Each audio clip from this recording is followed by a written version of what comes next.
So Mike, your group trains year-round, sometimes indoor track, outdoor track, a little bit of cross-country. Take us through a little bit of how you structure your year and how that influences how you train. Yeah, after a little break in the summer, although actually for Masters, many of us found taking a break is just pain when you come back. So rather than kind of take the time off completely, we go back to kind of just a gentle kind of base training, usually end of August, beginning of September. We start, I would say, more in earnest in September. The focus is largely around cross-country for most of the people in the club. A lot of the people race cross-country. There are lots of Masters and Open events. And so our training is really base conditioning. It's aerobic conditioning.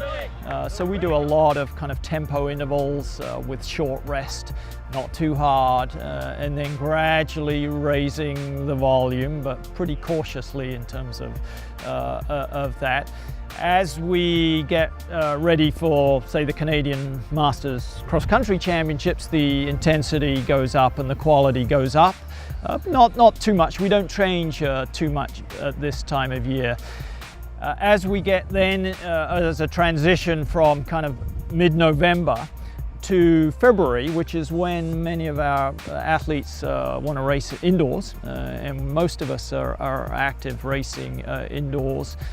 We transition to the indoor track after it gets too cold and wet out here, because we want to do higher quality work, and then we'll do some more specific intervals around our events, and then the workouts vary more. So the group that I'll work with in the 4, 8, 15 runners, we're often doing intervals that are getting towards kind of race pace type intervals. Still trying to make sure that we don't get the intensity too high too early. So I think if you compared us with a varsity group again, you'd find that as we get towards racing, our training probably changes less than a varsity group. Although the intensity goes up, we're pretty careful about how we do that. And then we race indoors, and sometimes there's World Masters Indoors Championships, as there was last year.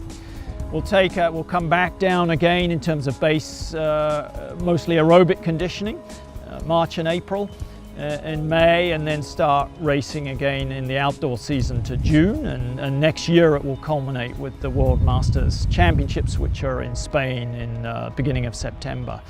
Throughout the year we pay quite a lot of attention to circuits.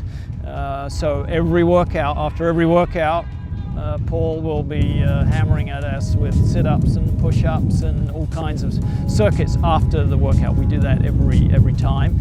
And again, we think this is really important, not only for strength in terms of our running ability and running economy, but prevention of injuries primarily.